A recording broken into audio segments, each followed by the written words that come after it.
네, 이데일리온 이재선 파트너와 함께하는 만루 홈런 시작하도록 하겠습니다. 오늘 우리 시장에서도 빛이 되어줄 만루 홈런 같은 종목들 함께 발굴해 보시죠. 파트너님 안녕하세요. 네, 안녕하세요. 네, 안녕하세요. 우리 시장 그래도 월요일에 하락장을 딛고 계속해서 반등세 이어주고 있습니다. 3거래일 연속 양대 지수의 상승세 포착이 되고 있는데요. 오늘 시장 판세 어떻게 읽고 계실까요?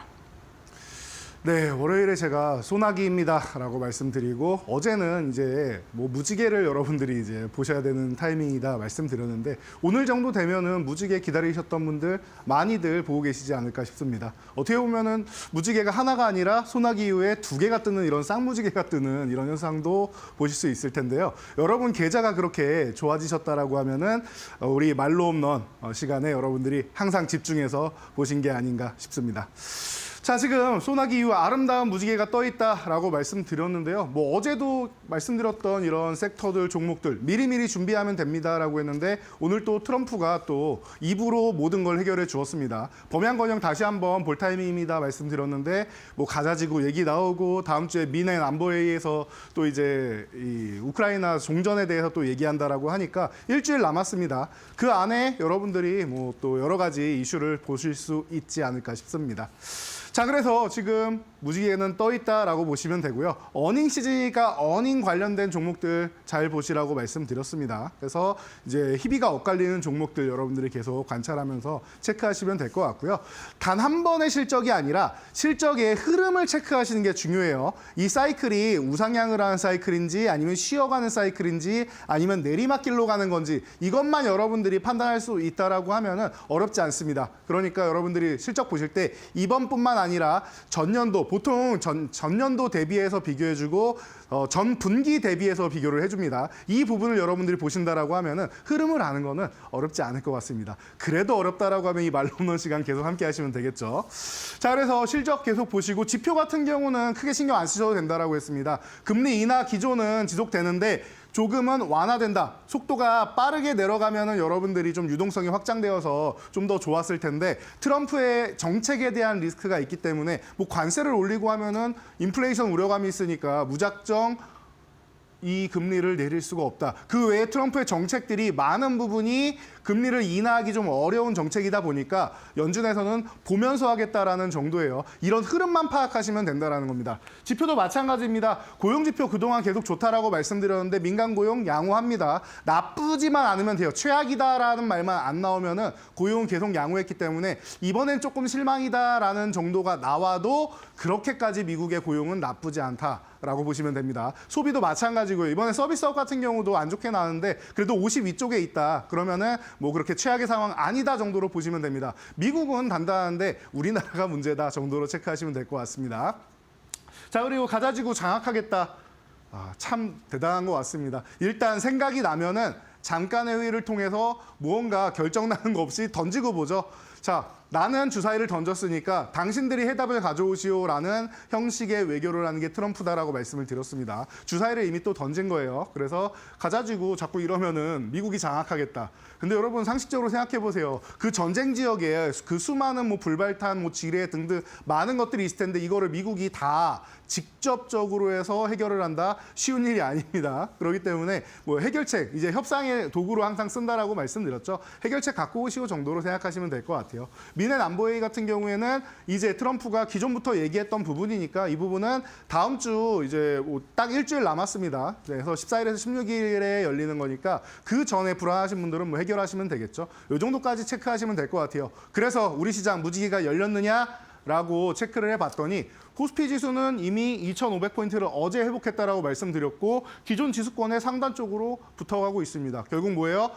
소나기였을 뿐이고 상승 이후에 횡보하다가 그냥 올라갈 수 있었는데 그건 코스닥 얘기라고 했어요. 코스피는 생각보다 강하다라고 제가 표현을 해드렸었는데 역시나 아래쪽으로 한번 내려와서 상승 N자형을 정석적으로 만들고 있다라고 말씀드렸죠. 그러면은 제가 말씀드렸던 코스닥 같은 경우에는 역시나 횡보를 했느냐 우리가 살펴본다라고 하면은 코스닥은 걱정이 없다라고 계속 말씀을 드렸죠. 그래서 코스닥 차트 보시면은 여러분들 횡보하다가 살짝 밀렸어도 걱정이 없다라고 말씀드렸어요. 0.5에서 1%만 올라와도 기존 횡보하는 지수권인데 여러분 걱정되시나요? 저는 아닙니다 라고 말씀드렸습니다. 지금 보니까 걱정이 전혀 안 되시죠? 자, 그런 겁니다. 이제 730포인트 마저도 돌파해 가고 있습니다. 횡보하다 그냥 넘어간 거예요. 이만큼 강하다. 제가 1월 효과이지만 2월까지는 지속된다. 길면은 3월 정도까지도 가능한데 일단 2월까지는 지속된다라고 말씀드렸는데 이미 확인이 되고 있습니다. 고점을 돌파 시도해서 나가기 시작한다. 그런데 이 돌파 시도 중에서도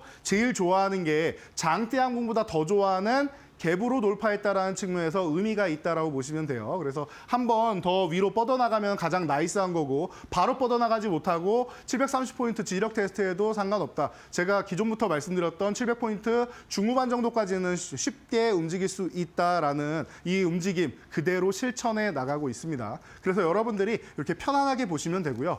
아니 그러면은 왜 나올 때마다 코스닥 얘기만 하느냐. 코스피는 그러면은 그래도 좀 지금 회복도 잘 되고 괜찮은데 안 좋은 거냐, 코스닥만 못하냐라고 질문하시는 분들이 꽤 많으신 걸로 알고 있습니다. 대형주 들고 계시는 분들, 뭐 삼성전자 들고 계시는 분들, 뭐 등등, 뭐 요즘에 좀 올라오고 있지만 카카오 들고 계시는 분들 궁금증이 많으실 텐데요. 자, 그래서 제가 코스피가 움직이려면은 이 조건이 좀 나오면 좋을 것 같습니다라고 해서 오늘 준비한 게 바로 밸류업 쪽이 아닌가 싶습니다.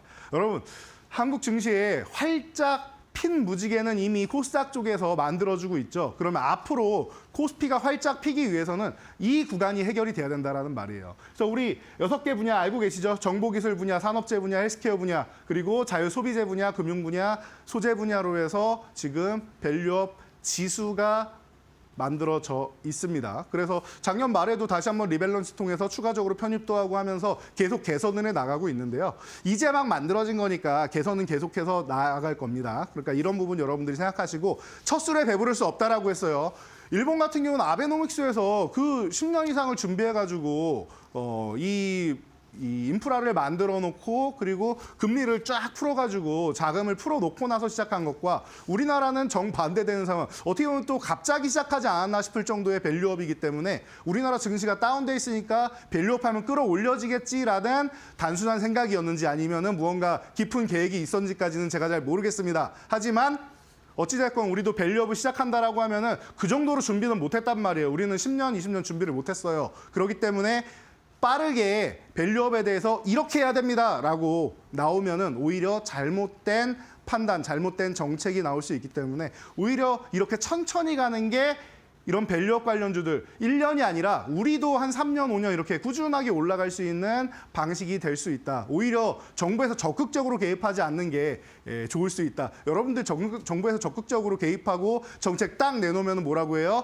아이고 저거 잘못했네. 아이고 이것도 돌아가네. 이런 식으로 말씀하실 거 아니에요. 여러분들은 우리는 항상 한국인들은 빨리빨리 정신이 있기 때문에 직선으로 해서 제일 빠른 걸 원하는데 밸류업은 준비가 안 돼 있기 때문에 그렇게 가면 안 될 것 같습니다. 그래서 기업들이 먼저 제시를 하고 실천을 하고 그중에서 잘된 정책들에 대해서 표준으로 측정하면 된다라고 말씀을 드렸습니다. 그대로 지금 이어지고 있는 것 같아요. 너무 급하게 가는 것보다는 오히려 천천히 멀리 갈 수 있는 게 좋은 겁니다. 빨리 먹으려고 하면 체하죠, 우리. 그런 것처럼 밸류업 같은 경우는 이렇게 정리할 수 있을 것 같아요. 미어도 다시 한번 매년 볼 수 있는 이런 섹터가 아닌가 싶습니다. 한 반년 정도 움직일지 아니면 1년 움직일지 그거는 중요하지 않아요.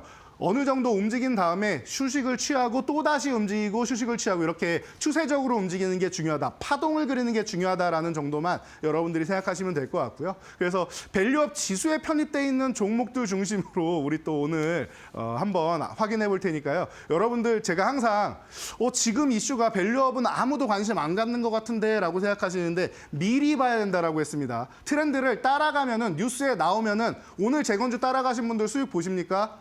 수익 못 봐요, 여러분들. 이미 급등한 종목 따라가면 내가 사면 오히려 밀리기 마련입니다. 그래서 내가 사면 떨어진다라고 하는데 미리미리 파악을 해서 바닥권에서 모아갈 수 있는 이런 섹터들 지금부터 여러분들 함께 해보시기 바랍니다. 네, 좋습니다. 오늘은 코리아 밸류업 지수에 있는 종목들 위주로 안타, 2루타, 3루타 종목부터 꼽아보도록 하겠습니다. 첫 번째 안타 종목 들어갑니다. KB금융 꼽아주셨습니다. 금융주들이 이제 이번 주에 속속들이 실적을 내놓고 있고 KB금융도 지난해 기준 5조 원대 순이익 기록하면서 리딩뱅크 자리는 지켰습니다. 그런데 주주 환원에 대해서는 좀 아쉽다라는 의견도 나오고 있더라고요. 기대감이 좀 컸던 걸까요?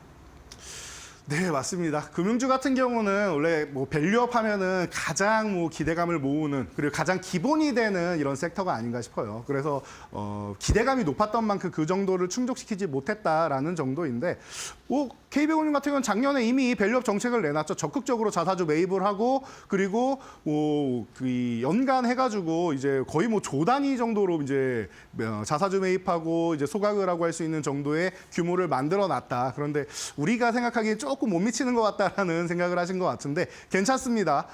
계속 개선이 되어 나가고 있다는 게 중요해요. 개선이 되었기 때문에 외국인들이 더 관심을 갖고 글로벌 시장에서 더 관심을 갖고 기관 투자자들이 투자를 할 수 있는 여건이 생긴다라는 겁니다. 그래서 개인 투자자분들이 관심을 안 갖더라도 혹은 개인 투자자분들의 관심을 다른 곳으로 돌리기 위해서 에이 좀 실망스럽다라고 얘기했을지도 모릅니다. 자, 그래서 사상 첫 순이익 5조 원 뭐 이미 작년에 말씀을 드렸었는데 충분히 가능하다라고 했고 발표가 나왔죠. 그리고 외국인 지분이 78% 돌파했다. 외국인 지분이 이렇게까지 올라가 있다라는 것은 여러분들 신경을 쓰지 않는다라는 거예요. 밸류업 관련해서 뭐라고 발표를 하던 외국인들은 지금 점점 만족도가 서서히 올라가고 있다는 거예요. 기존에 밸류업 했을 때, 주주 환원 정책 했을 때 가장 못난 증시 중 하나가 한국 증시이기 때문에 이런 부분이 리스크로 작용을 했었는데 우리나라도 이제 개선이 되고 있다는 측면에서는 외국인들이 그래도 고개는 끄덕여주고 있는 것 같습니다. 여러분들 뉴스에 나오는 기사를 믿기보다는 외국인 지분을 보시면 간단한 것 같아요. 반대로 생각하시면 됩니다. 우리가 이런 개발도상국, 예를 들면은 베트남 한때 투자 많이 했고 중국도 한때 투자 많이 했었죠. 이런 이제 우리 외국을 볼 때 투자를 한다라고 하면은 그 기업의 혹은 그 국가의 발전을 위해서 정말 잘 됐으면 좋겠다라고 생각하고 여러분들 투자하시나요? 저는 아닌 것 같습니다. 보통 외국에 투자할 때는 내가 자산을 증식하기 위해서 수익을 많이 보기 위해서 내가 지금 국내에 있는 것보다 더 큰 수익을 볼 수 있거나 혹은 포트폴리오를 분산하기 위해서 큰 수익을 위해서 보통 투자를 한단 말이에요. 우리나라에 투자하는 외국인도 마찬가지 아닐까요? 그렇다라고 하면 외국인들이 이렇게 어마어마한 비중을 차지하고 있다. 그러면은 뉴스에 나와서 조금 아쉽습니다. 밸류업 정책 얘기하는 거는 여러분들 크게 신경 쓰지 않아도 될 것 같습니다. 네, 뉴스에서 현재 밸류업에 대한 여러 가지 노이즈가 나오면서 7%대 약세 보이고 있는데요. 이 부분 크게 개의치 않아도 좋겠다라는 의견 제시해 주셨습니다. 참고해 보시고요. 두 번째 종목, 이루타 종목입니다. 기아로 살펴보겠습니다. 현대차, 기아 역시 유명한 밸류업의 이제 선봉으로 나서고 있는 종목들인데 트럼프 관세 이슈 관련해서 뉴스가 나올 때마다 조금 불안하지 않은가 싶어요. 네, 맞습니다. 여러분들의 불안함, 그 부분을 이용해서 매수 타이밍을 노릴 수 있는 종목이 아닌가 싶습니다. 여러분, 현대차, 기아, 이 현대차 그룹 같은 경우는 글로벌 판매량 3위까지 치고 올라온 기업입니다. 제가 이렇게도 말씀드렸죠. 뭐 대미 무역 흑자국 중에서 우리나라도 이제 상위권을 차지하고 있습니다. 10위권 안에 들어가는 국가고 하다 보니까 과거에도 FTA 체결할 때 자동차랑 이제 미국산 소고기 이슈가 굉장히 컸었죠. 우리나라 자동차 시장 무너진다. 우리나라 소고기 시장, 이 농업 시장 무너진다. 이런 얘기 많이 했었는데 뚜껑을 열어보니까 안 그렇죠? 자동차 오히려 관세 유리하게 받은 게 우리나라 현대 기아차가 미국에서 많이 팔고 있어요. 그만큼 과거에는 이런 가성비 정도로 그냥 싸니까 살까 했었는데 이제는 가격도 많이 올라왔는데 디자인도 그렇고 오히려 넓은 실내 공간이나 이런 부분 그리고 여러 가지 실용적인 부분에서 엄지를 치켜 세우고 있습니다. 북미에서 지금부터 거의 10년 전부터는 우리나라 자동차들이 많은 상을 수상하고 있다는 것만 봐도 알 수 있는 것 같아요. 한 15년 된 것 같습니다, 이제는. 자, 그러다 보니까 작년 매출액 1,000조 원 돌파했습니다. 자, 글로벌 시장에서 계속 확장되고 있는데 이 부분 때문에 우리가 긍정적인 요소를 누리고 있다는 거. 미국뿐만 아니라 유럽에서도 어마어마한 판매량을 올리고 있죠. 자, 그리고 주주 친화 정책은 계속 말씀드렸는데 작년부터 이미 8천억 자사주 매입하고 4천억 바로 소각하고 4천억은 이 실적을 맞추면은 순차적으로 소각하겠다라고 했는데 소각되는 거예요. 그러니까 이런 식으로 밸류업 정책의 기존부터 이미 밸류업 뭐 이런 지수를 만든다 이런 얘기 나오기 전부터 미리미리 실천해 나가고 있던 기업이다라는 겁니다. 그런 측면에서 현대차 그룹 자체에서도 밸류업에 관련해서 많은 정책을 내밀고 있고 이제 관심이 많으니까 체크해 보시면 될 것 같고요.